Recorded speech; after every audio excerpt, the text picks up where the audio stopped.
Buenas tardes, mi amigos. All right. A lot of people wonder why I have been involved now with energy systems and trying to bring out the new energy systems for a new civilization on this planet. And many people don't see the connection between extraterrestrial intelligence, the Disclosure Project, and the OrionProject.org. And I want to just take a moment to make those connections. Because I think it's very, very important that people understand that these are three projects that I direct that are really all part of one strategy.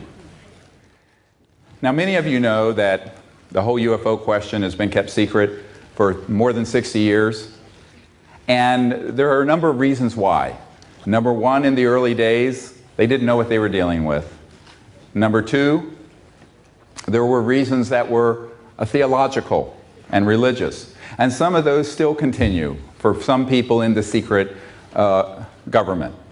For example, there's a Jet Propulsion Lab scientist that I know, very senior, who told me very directly that there are structures, ancient structures, on Mars connected to a civilization that's connected to early human civilization on Earth. And he has confirmed this to me, and he said, but the reason that NASA will not disclose this sort of information is that it would collapse, and I'm quoting, collapse the foundations of all the orthodox religious belief systems on the planet. To which I said, bueno. But this is a problem in some sectors of the society. And so, for example, in America, 25% of the population believe literally the world is only 6,000 years old. 1 in 4 Americans. They think we rode dinosaurs with saddles. And there's a museum in Kentucky dedicated, a $26 million museum, dedicated to showing how children were riding the dinosaurs 6,000 years ago. So there are people who don't want to hear the truth about many things. So that has been one of the reasons. And I know it sounds insane to any educated person and probably to most people in Europe and Spain. But in America, 1 in 4 people believe that. They're like children. Yeah. N'est-ce pas? Yeah. Idiots. You know, like Sarah Palin and people like that. So,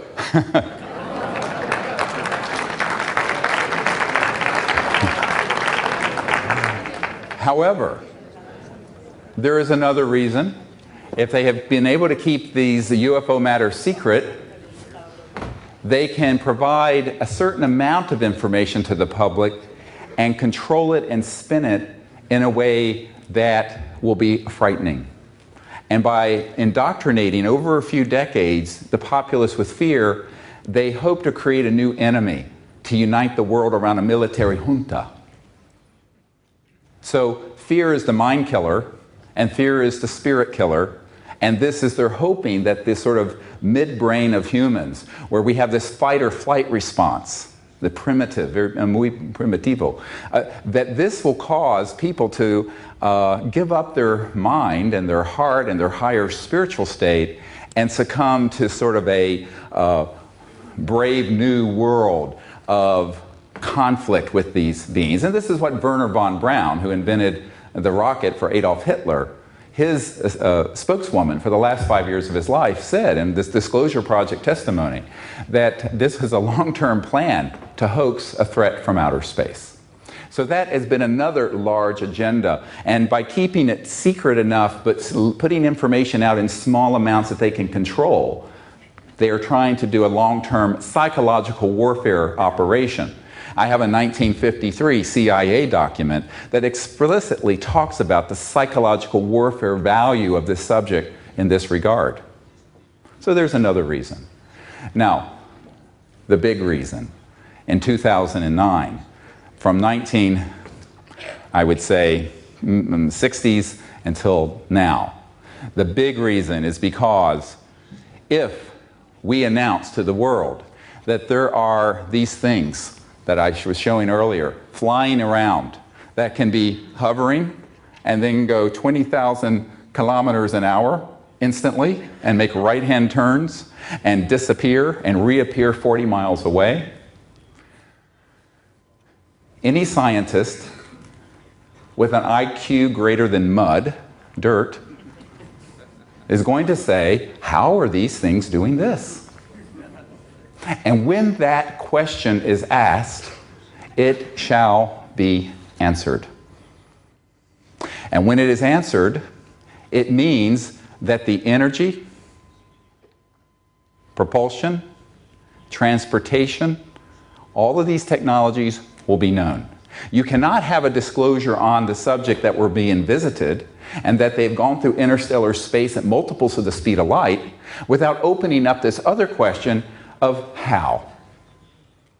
And since it's been studied, and it can be proven to be studied in reverse engineering programs for at least 60 years, probably longer, that information will come out almost immediately. And when that comes out, guess what? It's a wonderful day for humanity, the 99.999% of us that do not own an oil field or an energy company or a power station. However, remember this little number. There are about, depending on the price of commodities, 400 trillion euros in derivatives, assets and commodities that are traded based on proven oil reserves, coal reserves, natural gas reserves. 400 trillion euros. This is a lot of chump change. This is a lot of walking around money for somebody, yeah. And that kind of money buys you a lot of corruption and a lot of influence. And there's one more thing, more important. The money isn't important. Because the money at that scale, money to me and to you is that, gee, I have a daughter at Yale, I have a daughter at Stanford, can I put them through college? Can I, feed my family while I'm doing this crazy stuff? Not been easy. But here's the question. For these people who have unlimited sources of funding, these are the people who print the money, the printing presses. No, really. The central bankers, the financial people, the petrodollar, the big energy, oil cartels. For them, it's more about maintaining their relative power in the world. But what happens when you and you and you and you have a generator that would fit on maybe this much of a table, that would completely run your house with no energy bill, no pollution. Once you buy it, costs no more than a heat pump or air conditioning unit, and you have energy for your property for as long as the machine lasts, which if it's built well could be 100 years, 50 years. Wonderful, yes? Well, not for these people. It's wonderful for humanity, for Gaia, the Earth. But here's another issue, and this will make you a little uncomfortable. I'm sorry, I apologize in advance. But there's a big element of racism in this paradigm. Because right now, those of us in Europe and America, which together maybe 600 million people, in a planet with 7 billion, consume most of the planet's resources, and we have these wonderful air-conditioned halls and cars using petrol. But guess what? Now India and China, with 2.5 billion people, want to live like this. And so does Africa. And so does all of Asia and the islands. And why shouldn't they? And the impoverished areas of Central and South America. Why not? Here's the conundrum we're in. If all those people live like you and I do, using the current energy paradigm, long before we collapse the biosphere, we will be going to Mad Max under the Thunderdome, fighting and killing each other for the last barrel of oil. And so the economic system is set up to ensure 80% of the world is in poverty. And this is a crime not only against the earth we are killing, but humanity.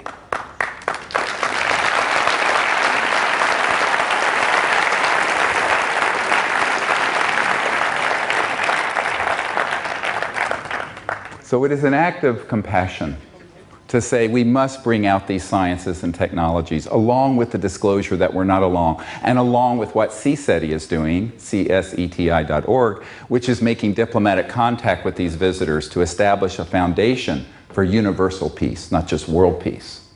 So these three projects are all going together. Now I'm going to focus right now for a little while on this energy question. What happens when every village in India and Africa can have such a device as I describe? I've seen them operate. There's no question they do exist. We would like to bring one out. If we could do so, we're trying. Anybody who has one, let me know. Who's got the cojones, excuse me, to do it. We'll go the distance if you will. Sorry. I'm very blunt, emergency doctor, Americanos. Now, here's another point, is that if all these villages in Africa and India have this energy system, guess what? Where does geopolitical power come from? Not the number of people in your country. If that were true, China and India would be the most powerful countries in the world, not America and Europe.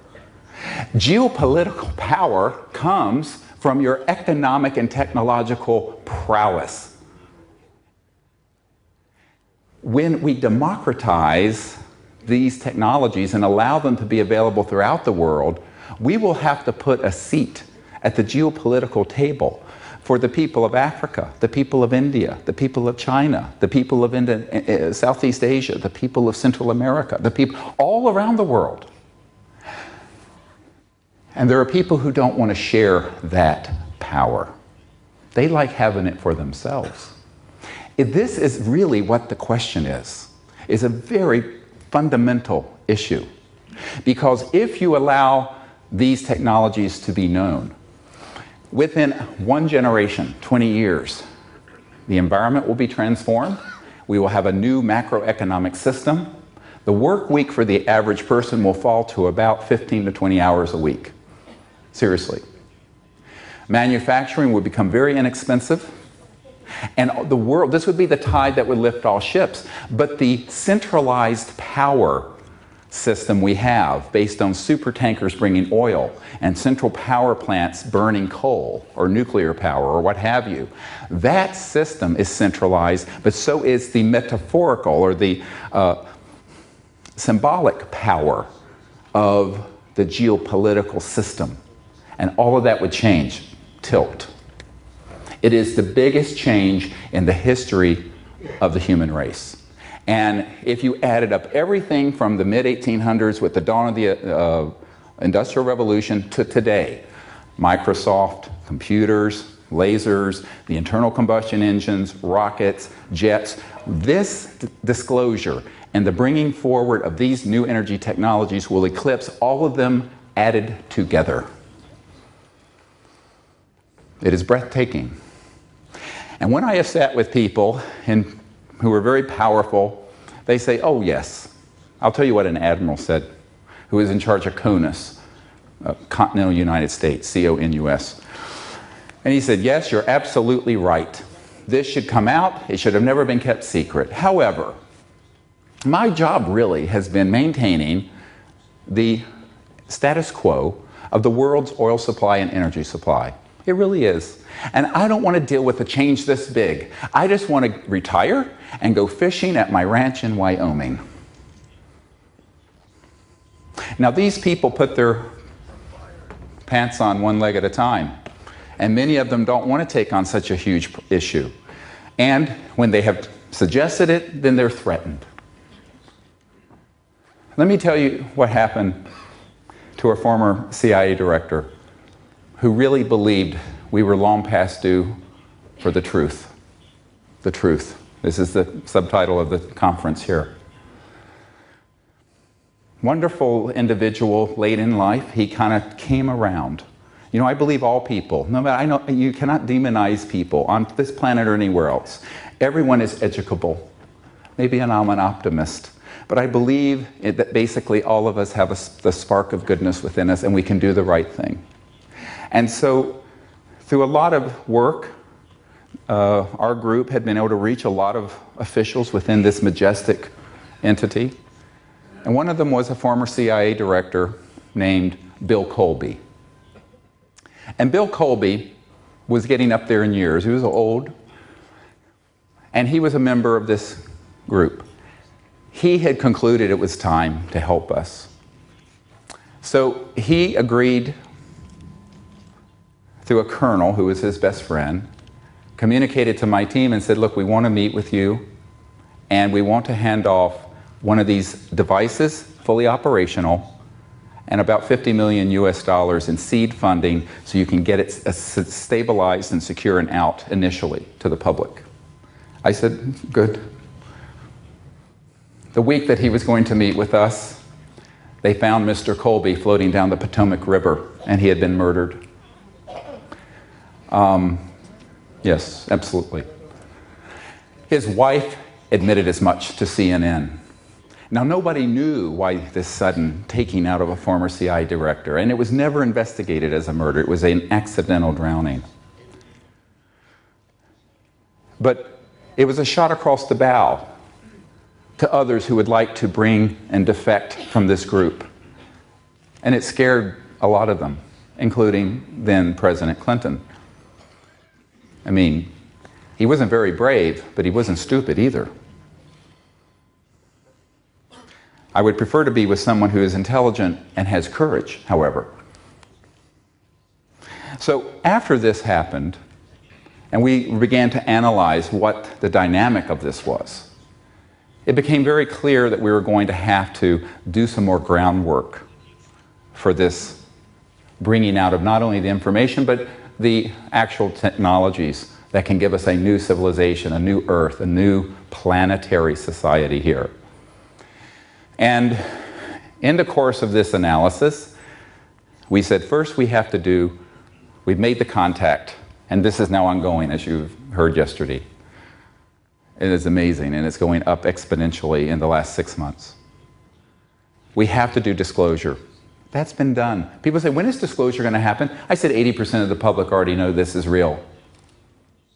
It's just a matter of now the official government's putting their stamp on it. And believe me, the official governments always lag behind us, the people. They're the lagging indicator, not the leading indicator. We in this room are the leaders of this, all of you.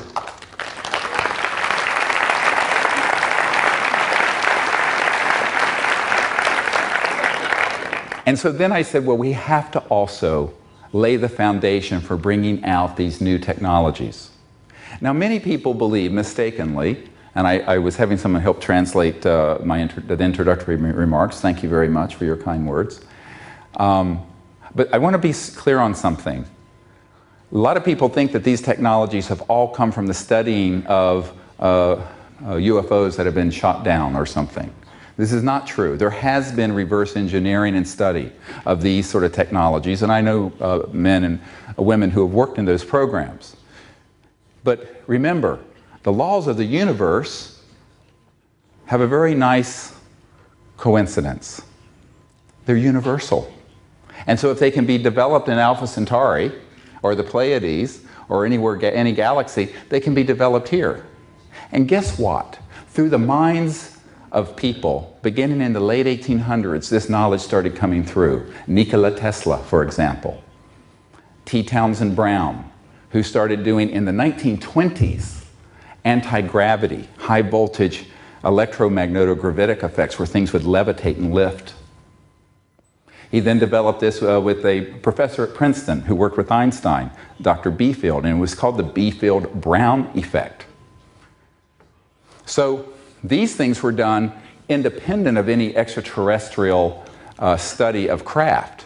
However, when we did finally, tragically, shoot a few of these down, starting back with Roswell and perhaps earlier, using electromagnetic weapon systems, we did study it, and that augmented, that propelled and further provided an augmentation to some science that was already being studied. See, so it's more complex than most people have been presented. I'm trying to give you this background so you understand. Now, eventually, by 1954, and I can give you the month, October 1954, it was decided that all of these technologies, which had begun to be reported openly in the aerospace journals, you can go back to the late 40s and early 50s and read about them, absolutely. They're there, you can find them. But by October 1954, this secret government, this cabal that had hijacked this whole issue out from underneath the president, out from underneath other world governments, and became an entity unto itself, decided we're slamming the lid on this, and this is not going to be printed, talked about, discussed anywhere, top secret, black, deep black. That was October 1954. So I was not yet a twinkle in my father's eye when all of this went black. But I tell people that the tragedy here is that since before I was born, and now I'm a grandfather, we have not needed oil, gas, coal, or jet engines, rockets, or surface roads between cities. Think how many billions of dollars, hundreds of billions of dollars are spent on roadways and how much destruction to the environment. We haven't needed those since Eisenhower launched the Eisenhower interstate system in America that's now crisscrossed with these superhighways spanning the whole continent. Now imagine what a civilization from another star system might think, seeing such galactic stupidity. Oy. Ultimately, that is the problem we're trying to correct. It is 50, 60 years of unbelievable corruption and misguided policy that has become entrenched. But doing so now is much more difficult than it would have been in 1902. And if you go to the orionproject.org, it's all one word, the Orion Project, O-R-I-O-N, Orion, like the constellation, project.org, you will see a photograph of Nikola Tesla with a guy, a self-taught engineer named Stubblefield, standing with the Capitol dome of the United States Capitol behind them after they had shown members of Congress this generator that was like an earth battery, some stakes in the ground, and they would get it running, and it would run itself from this energy field, and the man was running his farm on it. 1902. So let me go back. We haven't needed oil and gas, nuclear power didn't exist then, since 1902. Now, you talk about a crime against humanity and the earth, this is the big one, a huge one. And it's all about corruption of power. And it's time for the people, all of us, to stand up and say, okay, enough of this stupidity. We're better and wiser than this. Let's unite together and bring out these new sciences.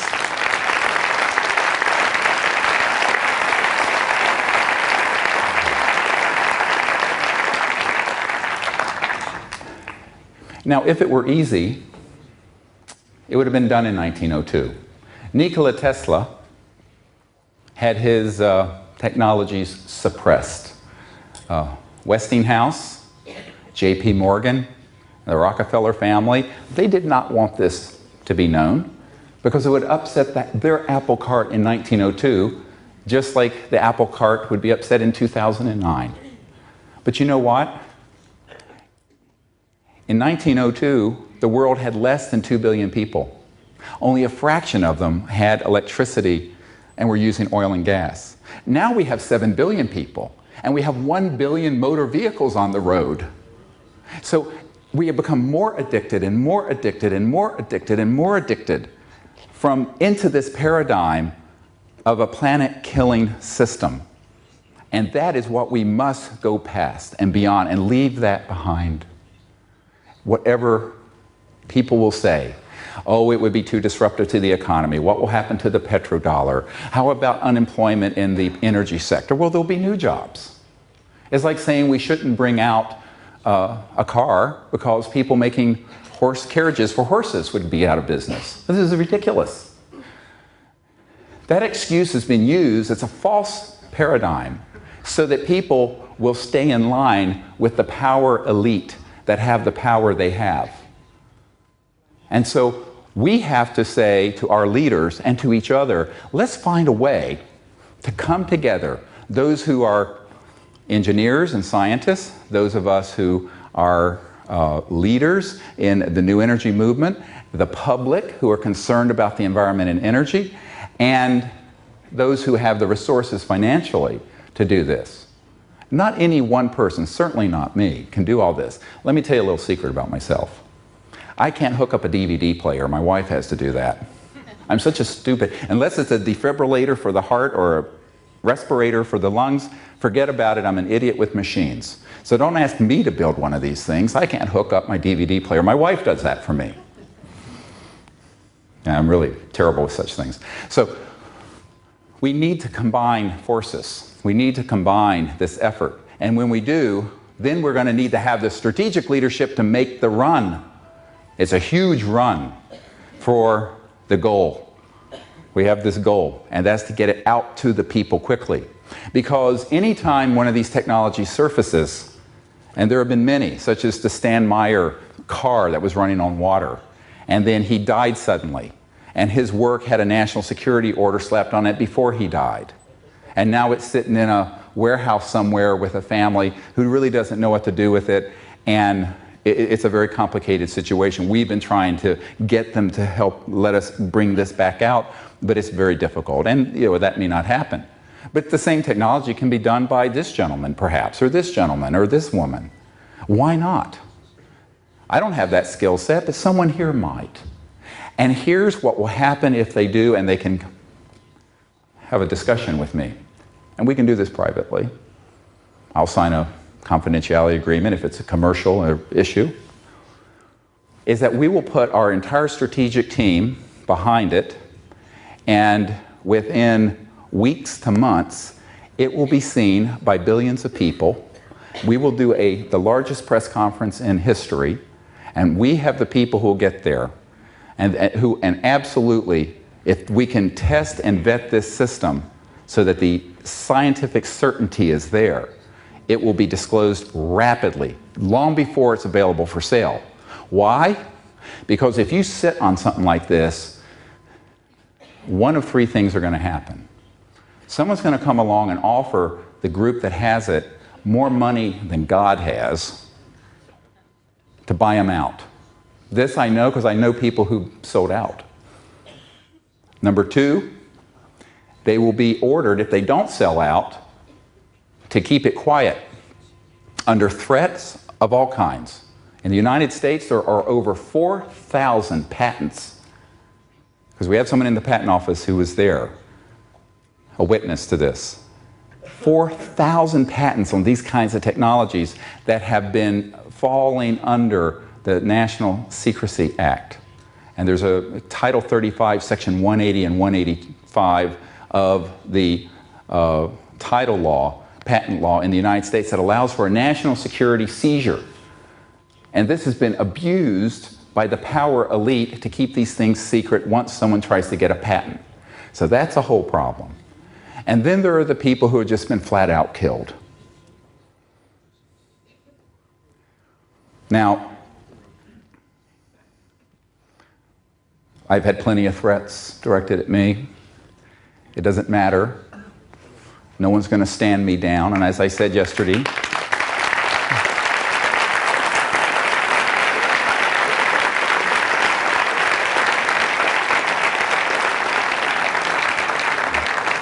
if I have to be taken out feet first in a coffin, then I give myself to God, so be it.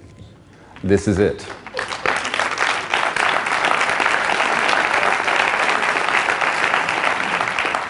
And unless you're willing to make that level of commitment, get off the stage, because I can tell you what's coming at you.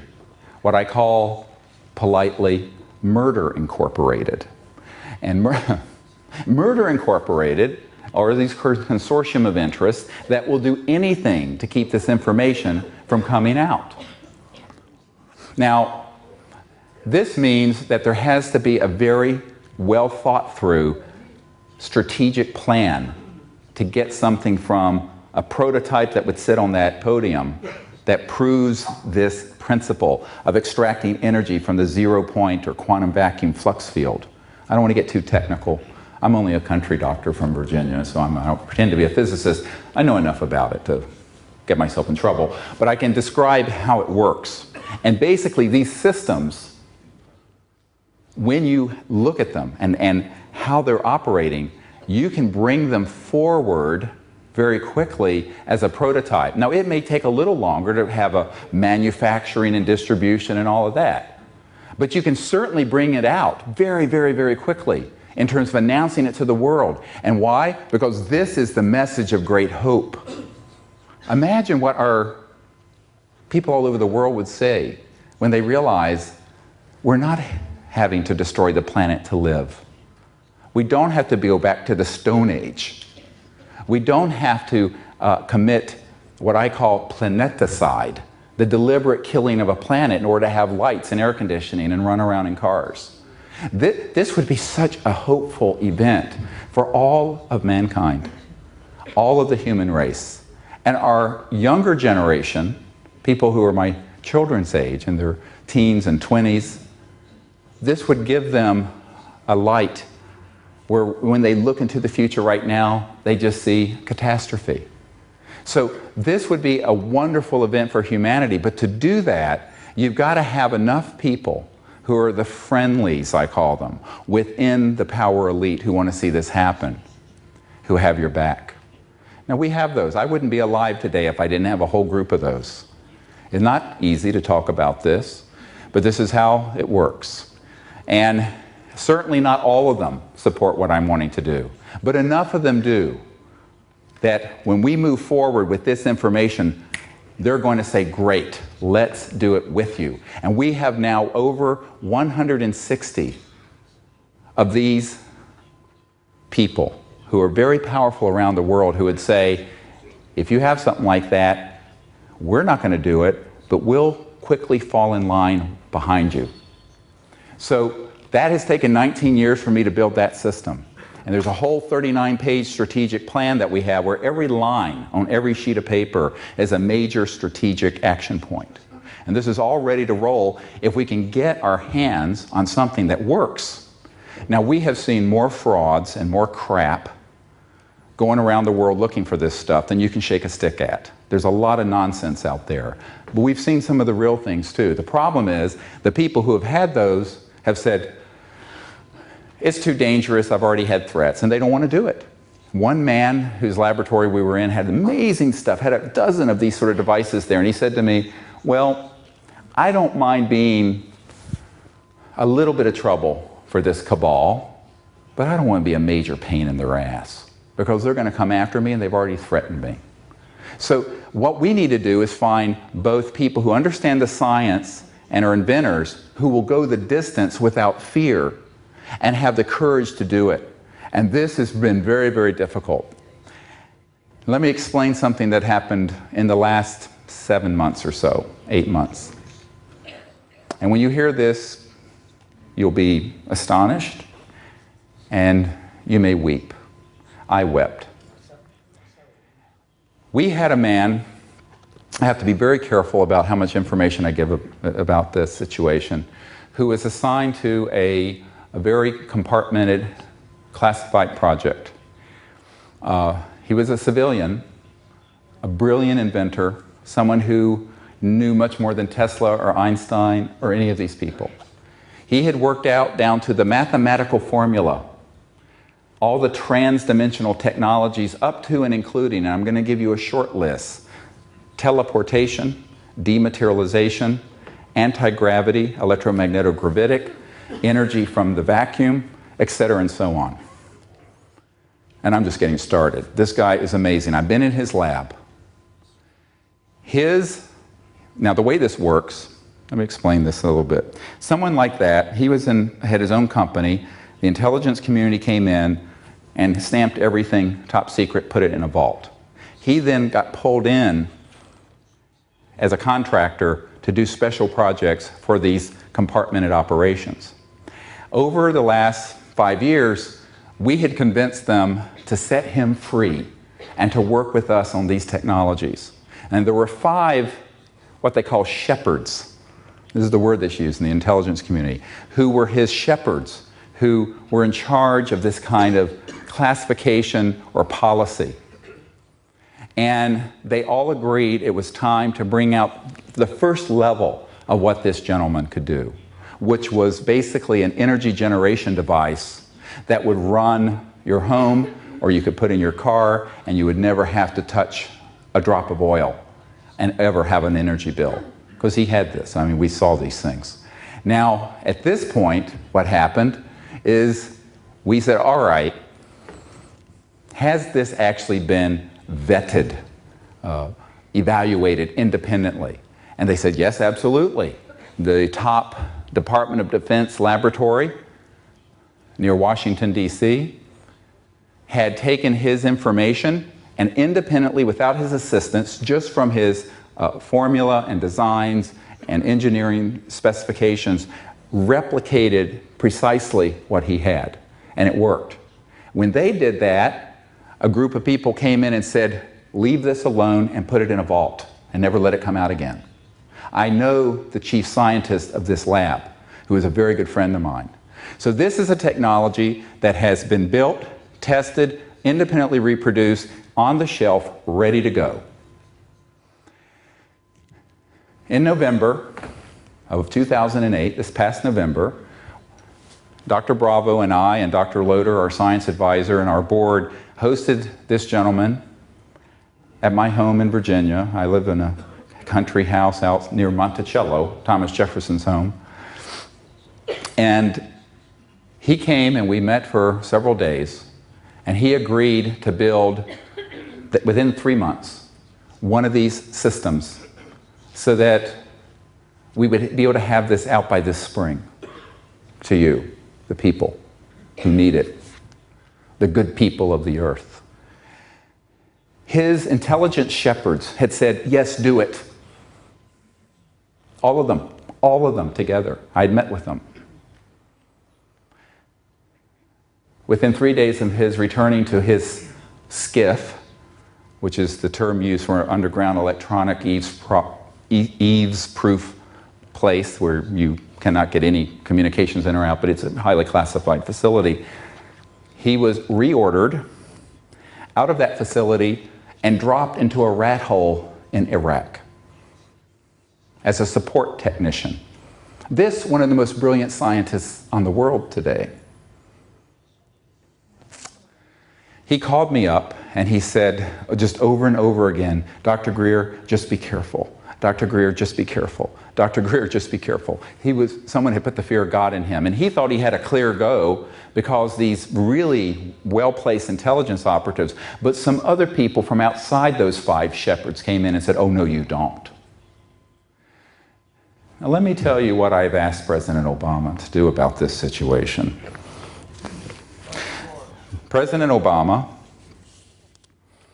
has received a briefing, a special presidential briefing from me. And if we had time, I would read all of it to you. It'll rock your world. But part of it has a section talking about these energy technologies related to this whole, what I talked about yesterday, WSFM, which is what the CIA calls it, weird science and frickin' magic. And in this original that has been provided to the Barack Obama administration and to the new CIA director, I say, look, this man has told me he wants to do it. His immediate shepherds in the intelligence community want him to do it and bring this, a first level of this science out. Not the anti-gravity stuff, because that does have some defense issues, but the generation of energy.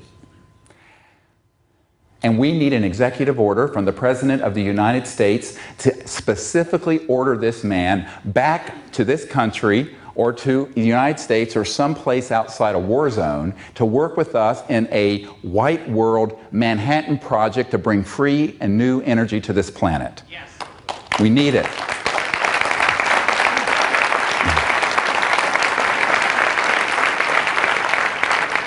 And here is what I would like each of you to do. Rather than us all being passive and saying, oh my God, what can I do? There are all these characters out there. We need your help. Go to the orionproject.org and let President Obama know that you have learned of this and that there is a man that Dr. Greer knows very well. I have his home address, his phone number, his curriculum vitae and resume, and know everything about him. And that this would be the new energy economy Barack Obama promised us. And we have an automatic fax system set up, ready to go from the orionproject.org, where you can fill out a letter and zap, send it right into the White House.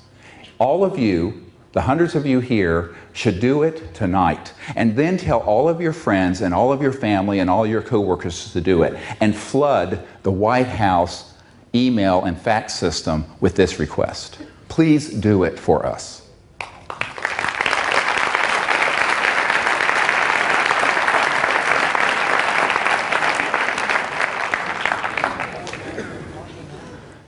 So we live in a very exciting time.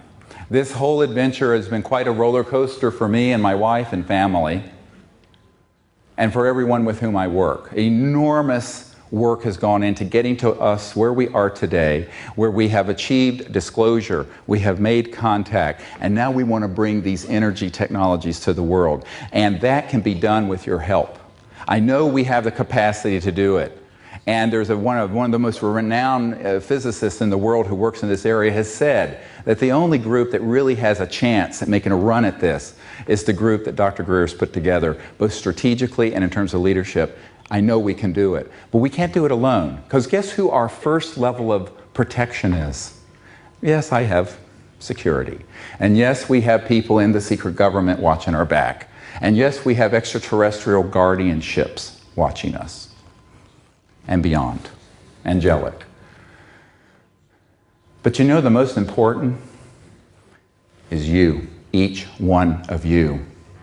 The reason we went public with as much information as we could, and I'm really pushing the limit with what I'm saying today, and what I've said at this conference, is that you being informed, and you telling others, and millions of people around the world who follow what we're doing and know what we're doing, well, you know what that does? That puts a 1 billion watt spotlight on our project. And what happens when that occurs? These murderers don't like to do things when there's a big spotlight. They're like cockroaches that only come out when the lights are off. La cucaracha.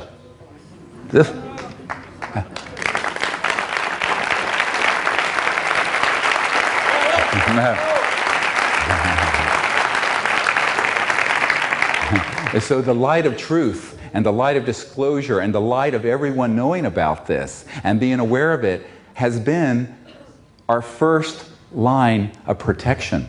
And for that I thank you, and I thank Pepon, and I thank the organizers of this conference. You see, this is a symbiotic. Now, much of what I have to do, obviously, has been behind the scenes, and I've been criticized for that. People say, how can you meet with these devils? I said, because they can be transformed also. The power of consciousness, the power of prayer, the power of goodness.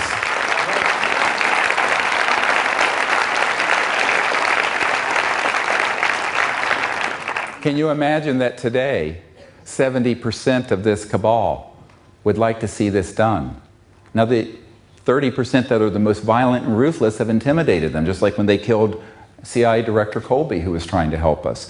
But here's the point. I'm expendable.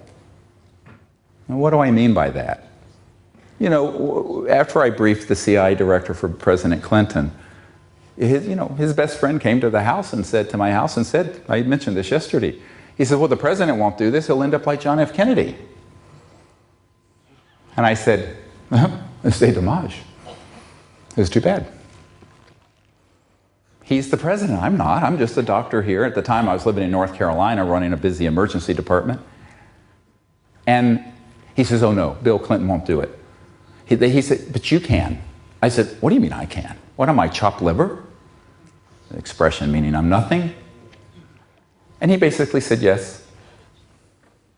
You see, because I'm a nobody, And because I'm not important, and because I'm expendable, and because we are the common people, we can do it. They can't. Here's the irony. We're free. They're not. And God help us, we need to step into that power and make this change happen.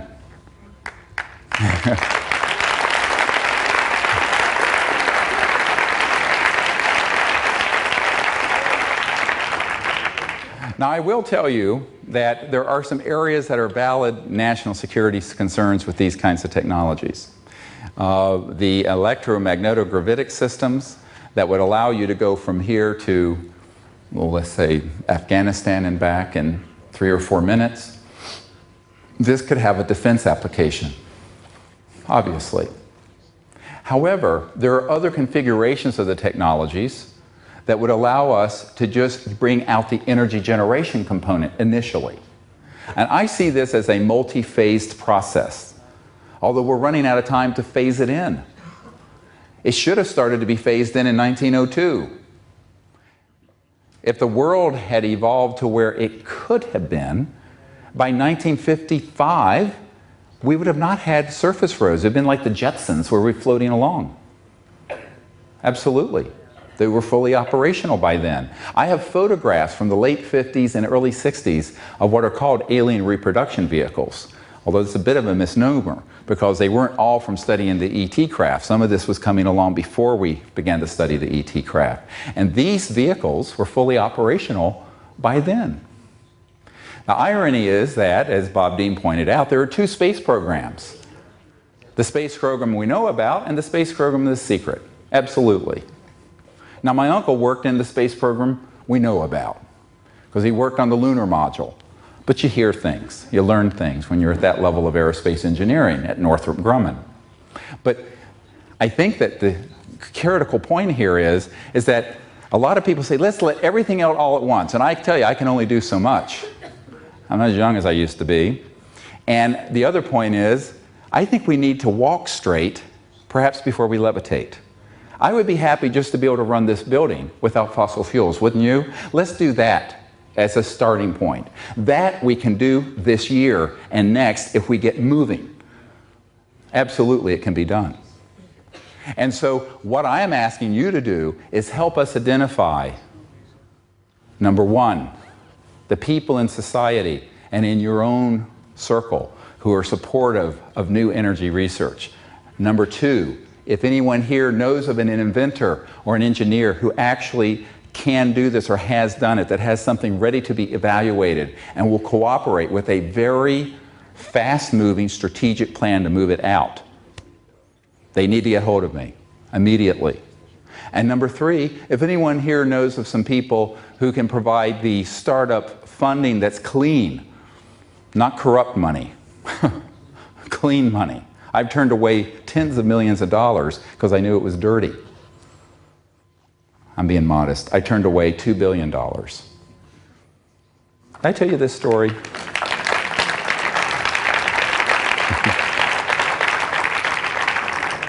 I can tell you money means nothing to me.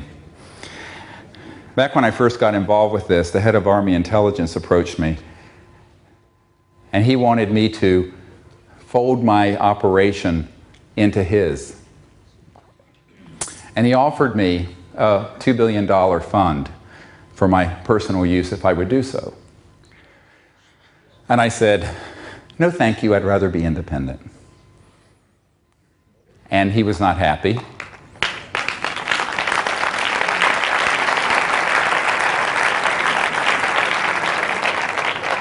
He then went to my wife. Now you have to understand, my wife is this sort of earth mother, Ivy League educated, but very down to earth, epitomizes noblesse oblige. When she was in the Peace Corps, they called her Saint M. She's this beautiful, kind, spiritual, beautiful person, without whom I could not have done this. She's really the wind beneath my wings. Yeah.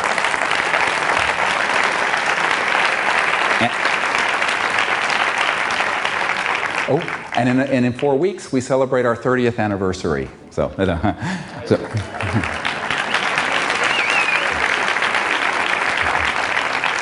And believe me, she deserves a medal for that. 30 years with me, oi. Okay, so... So the head of Army Intelligence went to my wife and said, oh, you know, we have a special shield, like a crest, for your husband. So he can be joined in the top 9 people involved with these projects. And can you convince your husband to do that? He didn't mention money to her at all. He mentioned this thing. It was flattery and ego stuff. And she came to me and she was very sweet. She says, oh, he was so nice and he had such wonderful things to say about you and they so much want. I said, Emily, you know, he's a devil with forked tongue. I said, no way, Jose, ain't gonna happen. And she said, oh, okay. Later I had other offers. And so that was in 1992. So for 17 years, I have been offered up to multiple billions of dollars. I have had my life threatened and my best friend murdered. And I have been reviled and ridiculed and everything done to me. Up until just before coming here, horrible death threats and people staking out my house. And you know what? I am only redoubling my effort. Screw these people.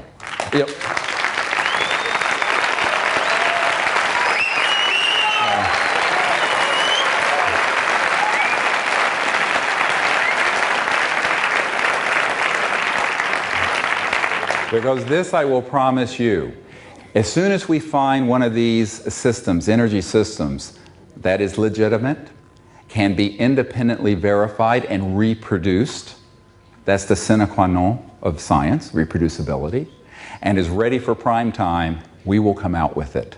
And no amount of money, no amount of threats, nothing will deter us from doing that. And if they give me a national security order to stand down, I will go on CNN and the BBC and your Spanish network and I will tear it up in front of 1 billion people live and say, screw them.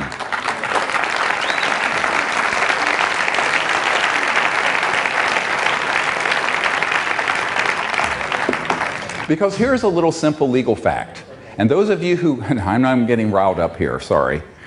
This is how I am, very passionate. I'm nice until I'm not nice, and then it's kind of hell on wheels. But these people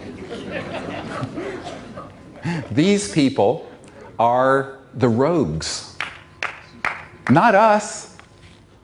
We're not the rogues. We're the good people of the earth wanting to create a better world for our children and our children's children's children. Going into the future, 500,000 years. Can you hear the children calling you? They're waiting. They're waiting in a cosmic waiting room coming to this planet. You can see it. You can feel it. This is our sacred obligation. And so I have to say this because many people have said, how can you put these sort of documents out on the street and in books? How could you bring out 110 people with top secret SCI, special compartment and intelligence security clearances, and bring their testimony out to 1 billion people, which we have done? Here's what we did. In 1998, 11 years ago, after we determined that the President of the United States, multiple of them, had been denied access to these projects, that at least one of them had been murdered over this issue. I have a document to this effect. And I know 2 of the people who set up the logistics who killed Jack Kennedy. I know them personally. They're old guys now. That they have lied to the Senate Intelligence Committee. They have deceived your government, the European Union, and even high officials in the United Kingdom and in the British royal family that I have connections to. In addition, you have people like Lord Hill Norton who came out publicly with the Disclosure Project material, as you have seen. And he said to me, I was sitting at his house in Hampshire, in England, and he was sitting here and I'm sitting here, and he was a very short man. Well, most people are short compared to me, but he was about 5'2" and had steely blue eyes, and he was a 5-star admiral and very feisty. And what happened is that as we were sitting there, and he was really wanting me to tell him everything I had been sharing with President Clinton and all these people, he eventually said to me, and it was very typical of what I've heard from many of these officials. He said, you know, I was head of the Ministry of Defense for Great Britain. I am a 5-star admiral, what they used to call a Sea Lord in England. And I used to be head of the military committee for NATO. And they never told me about any of these things. And he asked me, why? And por qué? Why did I be left out of this? And I said, my friend, you're in the same boat as the CIA director I met with and the president. I said, unless you've been brought up through the system, they don't tell you. So it doesn't matter what your rank is or position. It's whether you came up through the system and they tested you for whether you will go with the agenda of secrecy and destruction and warfare. And then they will put you any information you want.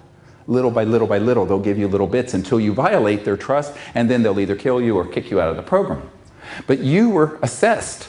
The first thing they do with someone like you is a soul biopsy. What is this, a soul biopsy? The medical term biopsy, take a piece. They take a look at your soul, and they want to see if you're a stand-up guy, a good person, and you're not going to go along with a criminal enterprise. They're not going to tell you. Because if they did, they'd have to do to you what they did to Lord Mountbatten, and what they did to John F. Kennedy, and what they did to Bill Colby. They would have killed you. So they protected you by keeping you out of the loop. Because you would not go along with that agenda, would you? He says, you're bloody right, I wouldn't, not for one damn minute. I said, well, that's why they didn't tell you. Now, after I'd gone all over the world and met with people like this, we made an assessment that these programs were illegal, unconstitutional in every country, a priori. They could not use the law to protect themselves. And the same applies with these technologies. If they issue any inventor a national security order, he needs to get hold of me so I can take him by the hand and rip that thing up and say, these people have no legal standing because they're the criminals.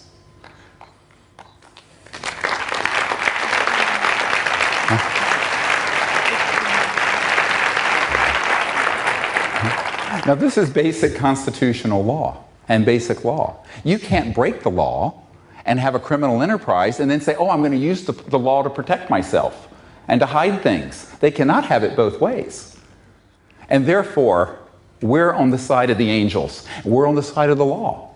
And so we should go forward with that certainty, not thinking that it's easy, not thinking that it is without risk. Is anything wonderful and great done on this planet without some risk and some effort? This is Earth, not Harania Loka or some astral heaven. This is the, it takes work to do this. But I will tell you this. This is the pearl of great price. This is what you don't throw back into the sea. This knowledge that you have received this weekend at this conference is knowledge about really a sacred responsibility, a call to action, a call to do something about this. Not only peaceful contact with interstellar visitors and disclosure, but seeing that we lay the foundation for these technologies to come out to be used for peaceful energy generation, to save our planet from the abyss it is going into, and to alleviate the suffering of the planet. Because for most of the people on the planet today, 1/3 of the planet's population lives on less than $2 a day. It's already a cataclysm. It's already terrible. And if we have any compassion for those people, we will say we will make an effort for them, for all the children of the earth. Because it is only when there is justice and only when there is a certain decent standard of living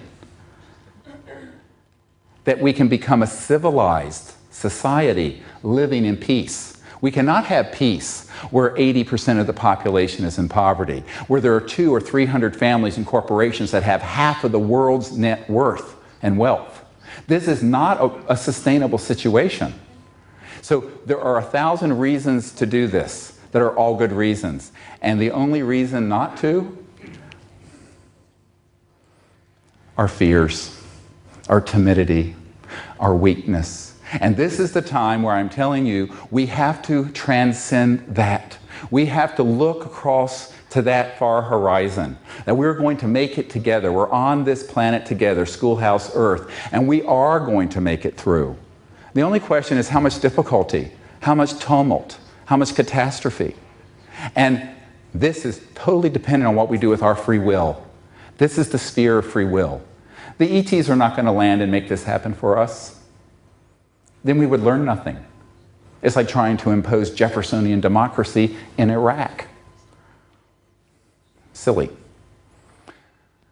They're wanting us to do this so that we become a peaceful civilization, and then the cosmos will open wide its arms and embrace us. So we have these tasks before us: contact, disclosure, new energy. And the promise of all of these things is that as we pass through this journey over the coming months and few years, we will have laid the foundation for a civilization that will be here, unbroken, in peace, for 500,000 years. That's the era that has just opened.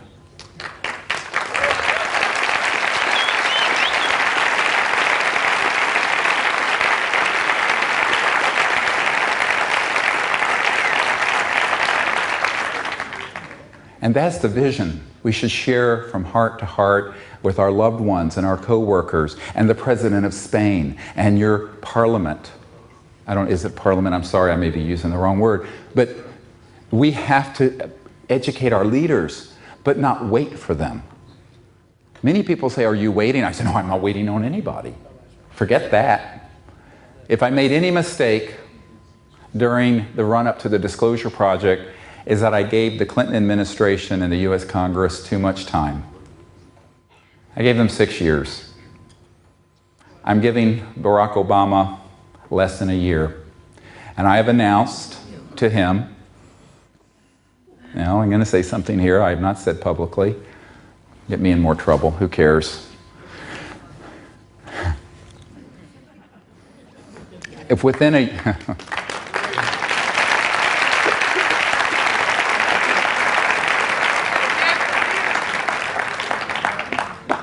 if within a year of his taking office, they have not taken definitive action on these issues, we are going to form together the Council on Interplanetary Relations, and we're going to formalize contact and bypass these useless governments in the world.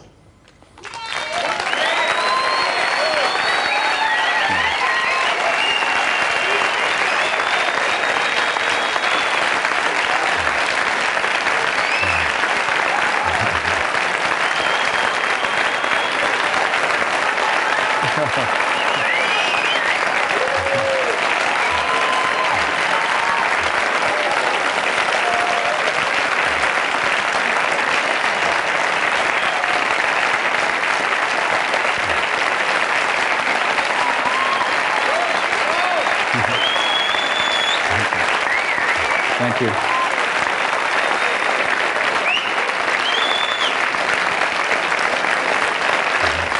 Number two, and we're just getting started, we're going to make open contact, and we have at least one G8 country that has written me a document. How I wish I could read it to you. It is the most important document in the history of the UFO subject. And the irony is, I am not at liberty to disclose it, and I'm head of the damn Disclosure Project.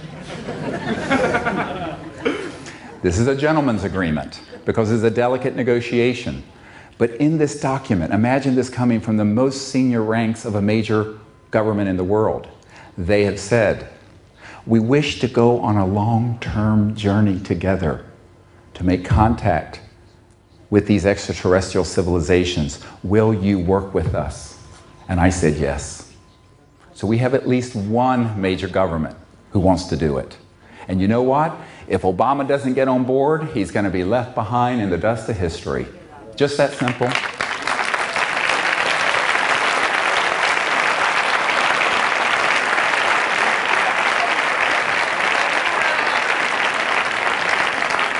And number 3, we are going to persist in identifying these new energy technologies. And I have been told here in Spain, there may be 1 or 2 of these waiting to come forward. I hope what I've heard this week is true. I've had some wonderful meetings. And if it is, we will be the carrier vehicle to launch it to the world. And there is no force on the planet that will stop us. But we will need your help. And will you help us? Will you join with us when we call? Tell everyone we have this. Don't let it fall apart. Don't let it get lost.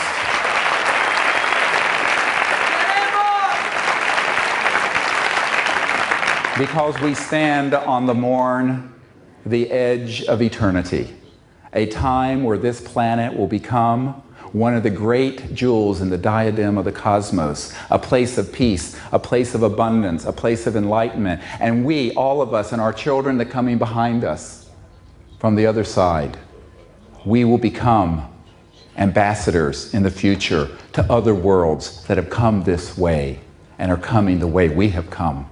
And so the cycle of life continues in the universe, and we are all part of that. Thank you for joining me. God bless you.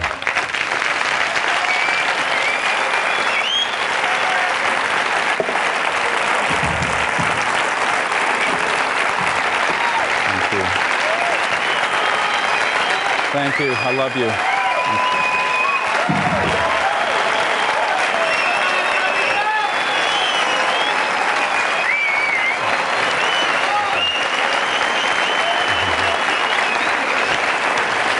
Good job. Thank you. Thank you. Thank you.